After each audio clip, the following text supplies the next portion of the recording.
കൂട്ടുകാർക്ക് നല്ലൊരു രാത്രി ആശംസിച്ചുകൊണ്ട് മാമ്പഴത്തിന്റെ പുതിയ വീടിലേക്ക് സ്വാഗതം. നമുക്ക് നേരെ ഉണ്ണിമോടെ അയ്യപ്പസ്വാമിയുടെ നാളത്തെ നല്ലൊരു പ്രമോ വിശേഷം കണ്ടാലോ. അങ്ങനെ ഇന്ന് നമ്മൾ കണ്ടത് മണിമാളിയിലേക്ക് രാത്രി എത്തുന്ന സുരയ്ക്ക് വലിയ അപകടമൊക്കെ സംഭവിക്കുകയാണ്. അങ്ങനെ പിന്നീട് സുരയും കൊണ്ട് ലീലയും സതിയും വീട്ടിലേക്ക് പോവാ. ഈ സമയം ഉണ്ണിമോൾക്ക് വല്ലാത്ത ഭയം. ഇതെന്ത് പറ്റി, സൂര്യ എന്തിനാ ഇവിടെ വന്നത്? ഗിരിദേവനോട് ഇതിനെക്കുറിച്ച് ചോദിക്കുന്നുണ്ട്. ഗിരിദേവൻ പറഞ്ഞു, എന്തേലും കാരണം ഉണ്ടായിരിക്കും, അതുകൊണ്ടായിരിക്കും സൂര്യ ഇങ്ങോട്ട് വന്നേ.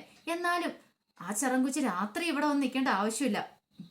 ഒരു കുഴപ്പമില്ലാതെ ഇവിടുന്ന് പോയതല്ലേ, പിന്നെ എന്തിനാ തിരിച്ചിങ്ങോട്ട് വന്നേ? എന്തോ ഒരു കാര്യമുണ്ടെന്ന് തോന്നുന്നതെന്ന് പറയാം.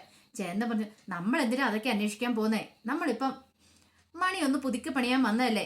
ഈ ഓട്ടുമണി വന്നു കഴിഞ്ഞാൽ നമുക്ക് അങ്ങോട്ട് തിരികെ പോവാം. പിന്നെ നമ്മൾ ഇമാതിരി കാര്യങ്ങളൊന്നും അന്വേഷിക്കേണ്ട ആവശ്യമില്ലെന്ന് പറയാം. നിങ്ങൾ പോയി കിടന്ന് ഉറങ്ങാൻ നോക്കാൻ പറയാം.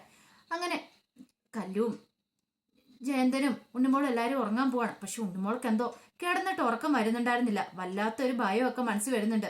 എന്തായിരിക്കും, ഗിരിദേവൻ തന്നിൽ നിന്ന് എന്തേലും മറയ്ക്കുന്നുണ്ടോ എന്നൊരു ചിന്തയൊക്കെ ഉണ്ടാകുന്നുണ്ട്. ഈ സമയം രാത്രി വീട്ടിലെത്തിയ സുരയ്ക്കാണെങ്കിൽ വല്ലാത്തൊരവസ്ഥ. കുറെ രാത്രിയായി കഴിഞ്ഞപ്പോൾ സുരേനെ അങ്ങ് വെട്ടി വരച്ചങ്ങോട്ട് പനിക്കാൻ തുടങ്ങി. പനി കലശലായി കഴിഞ്ഞപ്പോഴത്തേനും കടന്ന് വിറയ്ക്കാൻ തുടങ്ങുവാണ്. ഇത് കണ്ടു കഴിഞ്ഞപ്പോഴത്തേനും പെട്ടെന്ന് സതി എന്ത് ചെയ്യുവാണ്, സതി പോയി ലീലയോട് പറഞ്ഞു, ലീലെ സുരയ്ക്ക് ഒട്ടും വയ്യ, സുരയ്ക്ക് ഭയങ്കര പനിയുണ്ട്, അവനെ എത്രയും പെട്ടെന്ന് ഹോസ്പിറ്റലിൽ കൊണ്ടുപോകണമെന്ന് പറയാം. അങ്ങനെ ഹോസ്പിറ്റലിൽ കൊണ്ടുപോകണമെന്ന് പറഞ്ഞു കേട്ടപ്പം ചോദിച്ചു, ഈ രാത്രിയിൽ എവിടുന്നാ വണ്ടി കിട്ടുന്നേ? ഒരു കാര്യം ചെയ്യാൻ നോക്കാം, ഏതെങ്കിലും വണ്ടി വിളിച്ച് നമുക്ക് എത്രയും പെട്ടെന്ന് ഹോസ്പിറ്റലിൽ കൊണ്ടുപോകാന്ന് പറഞ്ഞിട്ട് സുരേനെ ഹോസ്പിറ്റലിലേക്ക് കൊണ്ടുപോകുന്നുണ്ട്. ഈ സമയത്ത് ഉണ്ണിമോൾക്കാണെങ്കിലോ കിടന്നിട്ട് ഉറക്കം വരാതെ ഒരു വിധത്തിൽ ഉണ്ണിമോൾ അങ്ങോട്ടും തിരിഞ്ഞും മറിഞ്ഞും കിടക്കുന്നത്. ഇടയ്ക്ക് ഉണ്ണിമോൾക്ക് തോന്നി അവിടെ എന്തൊക്കെയോ ഒരു ശബ്ദം കേൾക്കുന്നുണ്ട്. ആ മണിമാളിക്കുള്ളിൽ നിന്ന് എന്തായിരിക്കും ശബ്ദം കേൾക്കുന്നത്? ഇവിടെ ആരും താമസിക്കുന്നില്ലല്ലേ പറഞ്ഞേ. പോരാത്തിന് വീട് പുറത്തുനിന്ന് പൂട്ടിയിട്ടിരിക്കുന്നു. അങ്ങനെയാ പിന്നെ അതിൻ്റെ അകത്ത് എങ്ങനെയാ ആള് താമസിക്കുന്നത്? ഉണ്ണിമോൾക്ക് ഭയങ്കര സംശയമായി. ആ ആന്റിമാര് പറഞ്ഞത് ഇവിടെ ആരും താമസിക്കുന്നില്ല, വീടിന്റെ കീ പോലും കളഞ്ഞു പോയെന്നാ പറഞ്ഞേ. നാളെ നേരം വെളുക്കട്ടെ, അതിനകത്ത് ആരാ ഉള്ളതെന്ന് നോക്കിയിട്ട് തന്നെ കാര്യം. അങ്ങനെ ഉണ്ണിമോൾ ചില തീരുമാനങ്ങളൊക്കെ എടുക്കുവാണ്. പിറ്റേ ദിവസം നേരം വെളുത്തപ്പോൾ ഉണ്ണിമോൾ എന്ത് ചെയ്യുവാണ്, അതിന് ചുറ്റും ആ മണിമാളികളെ ചുറ്റും ഒന്ന് നടന്നു നോക്കുകയാണ്. ഈ സമയത്ത് ഗിരിദേവനും അവരെ അവിടെ കണ്ടില്ല. ഉണ്ണിമോൾ എന്ത് ചെയ്യുക, എഴുന്നേറ്റ പടി അതിൽ ചുറ്റുമൊക്കെ നോക്കിയപ്പോൾ ഒന്നും കാണാൻ സാധിച്ചില്ല. ഇവിടെ എങ്ങും ആരെയും കാണുന്നില്ലോ. പക്ഷെ ഇന്നലെ രാത്രി താൻ ചില ശബ്ദങ്ങളൊക്കെ കേട്ടതാ. പക്ഷെ ആരും ഇല്ലെങ്കിൽ പിന്നെ എവിടെ നിന്നായിരിക്കോ ശബ്ദം കേട്ടത്? തനിക്ക് തോന്നിയതായിരിക്കോ? ഏയ്, തോന്നാൻ വഴിയില്ല. അങ്ങനെ ഉണ്ണിമോള് സ്വയം ആശ്വസിച്ചു. അങ്ങനെ ആശ്വസിച്ച് ഇവിടെ വന്നപ്പോൾ ഒരു ജനൽ കണ്ടു. ഈ ജനൽ പതുക്കെ ഒന്ന് തുറന്നു നോക്കിയാലോ, ഒരു പക്ഷെങ്കിൽ ഇതിനകത്ത് ആരെങ്കിലും ഉണ്ടെങ്കിൽ തന്നെ കാണാൻ സാധിച്ചേക്കും. അങ്ങനെ ഉണ്ണിമോള് പതുക്കെ ആ ജനൽ തുറക്കാൻ നോക്കുക. അങ്ങനെ പതുക്കെ അതിൻ്റെ ഒരു പാളി ഇങ്ങനെ തുറന്നു നോക്കിയപ്പോൾ ഉണ്ണിമോള് കാണുന്ന കാഴ്ച, ഒരു വിഗ്രഹം ഇരിക്കുന്നു. ആ വിഗ്രഹത്തിന് മുന്നിൽ രണ്ടുപേരും, ഒരു ഭാര്യയും ഭർത്താവും നിന്ന് കൈകൂപ്പിന്ന് പ്രാർത്ഥിക്കുകയോ എന്തൊക്കെയോ മന്ത്രങ്ങളും ജപങ്ങളും ഒക്കെ ചൊല്ലുകയൊക്കെ ചെയ്യുന്നുണ്ട്. ഈ കാഴ്ച കണ്ടത് ഉണ്ണിമോൾ ഒരു നിമിഷം ഞെട്ടിപ്പോയി. അത് കണ്ടിട്ട് ഒരു ആഞ്ജനേയന്റെ പ്രതിമയാണെന്ന് തോന്നുന്നേ. അപ്പൊ ഉണ്ണിമോള് പെട്ടെന്ന് ഞെട്ടിപ്പോവാണ്. ഇതെന്താ ഇങ്ങനെ, ഇവിടെ ആരും താമസിക്കുന്നില്ല എന്നാ ആന്റി പറഞ്ഞിട്ട് ഇതിനകത്ത് ആളുണ്ടല്ലോ, ഇതെങ്ങനെ ഇതിനകത്ത് ആള് കയറി? ഓർത്തിട്ട് ഭയങ്കര ടെൻഷൻ. ഉണ്ണിമോളൊന്ന് പേടിച്ചും പോയി. പെട്ടെന്ന് ഉണ്ണിമോൾ അവിടെ കറങ്ങി തിരിഞ്ഞ് ഇപ്പുറം ഓടി വന്നപ്പം അവിടെ ഗിരിദേവനും ബാബരും ഇരിക്കുന്നുണ്ടായിരുന്നു. ഗിരിദേവനെ കണ്ടത് ഉണ്ണിമോൾ ഓടിച്ചെന്ന് പറഞ്ഞു, ഗിരിദേവ, ആ ആന്റിയും സൂര്യയൊക്കെ പറഞ്ഞ കള്ള വന്ന് പറയണേ. എന്താ, ഇതിനകത്ത് ആള് താമസിക്കുന്നുണ്ട്, നമ്മളോട് ഇന്നലെ പറഞ്ഞില്ലേ ഇതിനകത്ത് ആരും താമസിക്കുന്നില്ല എന്നൊക്കെ.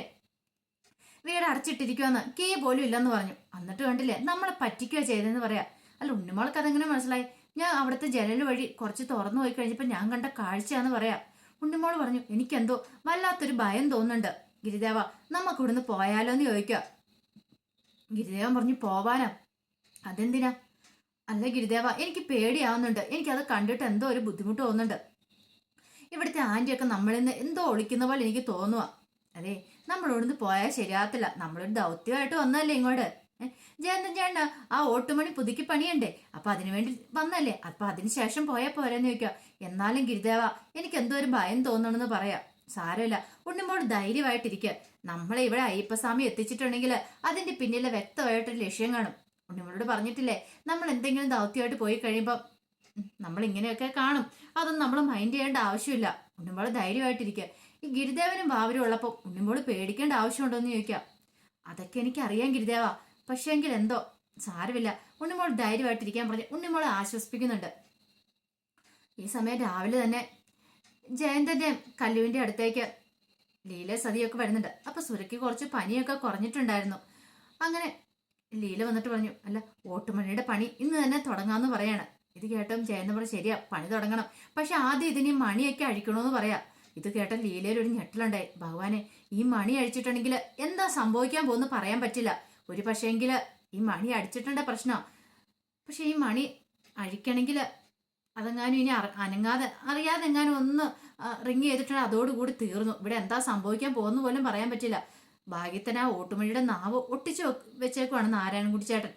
ഇനിയിപ്പോൾ അതെങ്ങാനും വലിയ പ്രശ്നമാകുമോ, അങ്ങനെ നൂറ് ടെൻഷനുകൾ ഉണ്ടാകുന്നുണ്ട്. ഈ സമയം സതി ലീലേനെ കുറിച്ച് നീ ഇങ്ങോട്ട് വന്നേന്ന് പറയാണ്. എന്താ ഇടി ഈ ഓട്ടുമണി അഴിക്കാന്ന് പറഞ്ഞിട്ടുണ്ടെങ്കിൽ അതിന് ശേഷം ഉണ്ടാകുന്ന ഈ വിപത്തിനെ കുറിച്ച് നീ വല്ലതും ചിന്തിച്ചോ? ഞാനത് ചിന്തിക്കാതിരുന്നില്ല, പക്ഷെ പറഞ്ഞിട്ട് കാര്യമില്ല. ഇപ്പം നമ്മുടെ ആവശ്യം ജീവനെ രക്ഷിക്കാന്നുള്ളതല്ലേ. ഈ ഓട്ടുമണി അഴിച്ചാൽ എന്താ സംഭവിക്കാന്നറിയില്ല.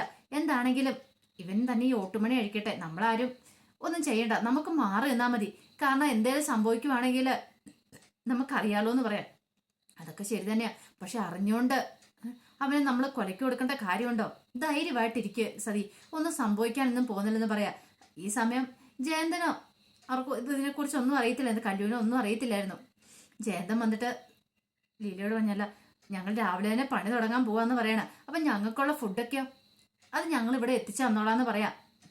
ഈ സമയം കല്ലു പറഞ്ഞു ശരി, എന്നാൽ കുഴപ്പമില്ല, ചേച്ചിയുടെയൊക്കെ വീട് ഇവിടെ അടുത്താണെന്ന് ചോദിക്കും. കുറച്ചങ്ങോട്ട് പോയാൽ മതി, ഞങ്ങളുടെ വീട് അടുത്താ. അല്ലെ ഒരു കാര്യം ചെയ്യ, നിങ്ങൾ ഫുഡ് കഴിക്കാൻ അങ്ങോട്ട് വന്നാലും മതി, അവിടെ വന്ന് കഴിച്ചിട്ട് പോരാൻ പറയണം.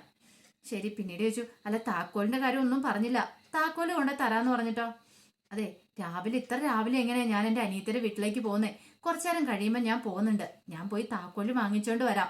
താക്കോല് വാങ്ങിച്ചോണ്ട് വന്ന് തുറക്കാട്ടോ, പക്ഷെ അതിനു മുമ്പ് ഈ ഓട്ടുമണിയുടെ പണിയൊക്കെ തുടങ്ങണം കേട്ടോ എന്ന് പറയാം. ശരി, ഞാൻ തുടങ്ങിക്കോളാം, നിങ്ങൾ ആദ്യം പോയി താക്കോല് വാങ്ങിച്ചോണ്ട് വാ. ഇതേ ഇന്നും കൂടെ ഞങ്ങൾക്ക് ഈ ഉമ്മർത്ത് കിടക്കാനായിട്ട് പറ്റില്ല.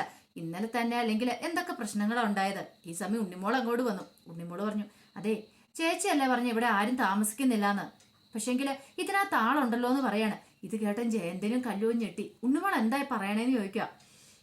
ഈ സമയം സതിയിലും ലീലയും വരെ ഞെട്ടുണ്ടായി. ഈ കുട്ടി ഇതെന്താ പറയണേ, ഇതിനകത്ത് ആൾക്കാർ താമസമുണ്ടോ? ഒരു പക്ഷെ തന്റെ ജീവയായിരിക്കും അത് എന്ന് ലീല മനസ്സിൽ കരുതുവാണ്. അല്ല മോൾ എന്താ പറയണേ, മോൾ ആരെയും കണ്ടോന്ന് ചോദിക്കാം. ഞാൻ കണ്ടല്ലോ, ഞാൻ ഇന്നലെ ജനൽ വഴി പതുക്കെ ഒന്ന് തുറന്നു നോക്കിയപ്പോ അതിനകത്ത് ആളെ ഞാൻ കണ്ടെന്ന് പറയാം. ഇതേ കുട്ടി വെറുതെ കള്ളം പറയരുത്, അടഞ്ഞു കിടക്കുന്ന വീടിനകത്ത് എങ്ങനെ ആൾതാമസം ഉണ്ടാകുന്നേ, അതിനകത്തെങ്ങും ആരുമില്ലെന്ന് പറയാം. ഈ സമയം ചേന്തൻ പറഞ്ഞു, അങ്ങനെയാണ് നമുക്കൊന്ന് നോക്കാലോ, ആരെങ്കിലും ഉണ്ടോ എന്ന് നോക്കാന്ന് പറഞ്ഞിട്ട് ആ ജനൽ പതുക്കെ ഒന്ന് പോയി തുറന്നു നോക്കുക. പക്ഷെ അകത്തേക്ക് നോക്കി അവർക്ക് ഒരന്ധകാരം മാത്രമേ കാണാൻ കഴിഞ്ഞുള്ളൂ, അകത്തൊന്നും കാണാൻ സാധിച്ചില്ല. ദേ ഉണ്ണിമോളെ, നീ വെറുതെ കള്ളം പറഞ്ഞല്ലേന്ന് ചോദിക്കും. ഉണ്ണിമോള് പറഞ്ഞ, അല്ല ഞാൻ കണ്ട കാര്യമാണ്, അതിനകത്ത് ഞാൻ കണ്ട കാര്യമെന്ന് പറയാണ്. പക്ഷെ ഉണ്ണിമോള് പിന്നെ നോക്കിയപ്പം ഉണ്ണിമോൾക്കൊന്നും കാണാൻ പറ്റില്ല. അപ്പൊ ഉണ്ണിമോൾ ഓർത്ത്, താൻ രാവിലെ ഇനി വല്ല സ്വപ്നം കണ്ടാണ്? അങ്ങനെയല്ല, താൻ കണ്ടതാണല്ലോ, പിന്നെ എന്ത് പറ്റിയെന്നൊരു ചിന്തയ്ക്ക് ഉണ്ണിമോളുടെ ഉള്ളിലുണ്ടാകുന്നുണ്ട്. പിന്നീട് സതി പറഞ്ഞതേ മോൾക്ക് തോന്നിയതാ, അതിനകത്തൊന്നും ആരുമില്ല കേട്ടോ എന്ന് പറയാം. ഞങ്ങൾ പിന്നെ വരാമെന്ന് പറഞ്ഞിട്ട് അവരങ്ങോട്ട് പോവാണ്. ഈ സമയം ജയന്തൻ എന്ത് ചെയ്യുവാണ്? ജയന്തൻ പറഞ്ഞു, ഓട്ടുമണിയുടെ പണി തുടങ്ങണമല്ലോ, ആദ്യം ഈ മണി അഴിക്കണം. അപ്പൊ അതിന് വേണ്ടിയിട്ട് ഈ മണി നമുക്ക് അറുത്ത് താഴേക്ക് ഇറക്കാന്ന് പറഞ്ഞിട്ട് ജയന്തൻ ആ മണി അറക്കാനായിട്ട് അങ്ങോട്ട് കസയുടെ മോളിൽ കയറി അറക്കാനായിട്ട് അങ്ങോട്ട് തുടങ്ങുകയാണ്. അപ്പൊ ഉണ്ണിമോളും ഗിരിദേവനും ബാവരും ഒക്കെ നോക്കിക്കൊണ്ട് നിൽക്കുകയാണ്. അപ്പൊ ഉണ്ണിമോൾക്ക് അറിയത്തില്ല മണി അഴിച്ച എന്ത് സംഭവിക്കും എന്നൊക്കെ. ഈ സമയം ഗിരിദേവനും ബാവനും പരസ്പരം ഒന്ന് നോക്കുന്നുണ്ട്, പരസ്പരം നോക്കിയിട്ട് പുഞ്ചിരി തോന്നുന്നുണ്ട്. അപ്പൊ അതിന്റെ വിശേഷങ്ങൾ നാളെ കാണാൻ പോകുന്നത്. ഇനിയിപ്പൊ മണി അഴിച്ചു കഴിയുമ്പോൾ എന്തൊക്കെ സംഭവിക്കുമെന്ന് അറിയത്തില്ല. ജയന്തന് വല്ല ആപത്ത് സംഭവിക്കുമോ? അപ്പൊ അതിന്റെ വിശേഷങ്ങളൊക്കെ നമുക്ക് എല്ലാവർക്കും കാത്തിരിക്കാം കേട്ടോ. നാളെ രാവിലെ തന്നെ ഇതിന്റെ ഫുൾ വിശേഷമായിട്ട് വരും കേട്ടോ. അപ്പൊ എല്ലാവരും മറക്കാതെ കയറി കാണണേ. ആദ്യമായി കാണുന്നവരാണെങ്കിൽ ചാനൽ ഇഷ്ടപ്പെട്ട ഒന്ന് സബ്സ്ക്രൈബ് ചെയ്യാനും കൂടെ മറക്കരുത് കേട്ടോ. ഒരിക്കൽ കൂടി എല്ലാവർക്കും നല്ലൊരു രാത്രി ആശംസിച്ചുകൊണ്ട് നിർത്തുന്നു. നന്ദി.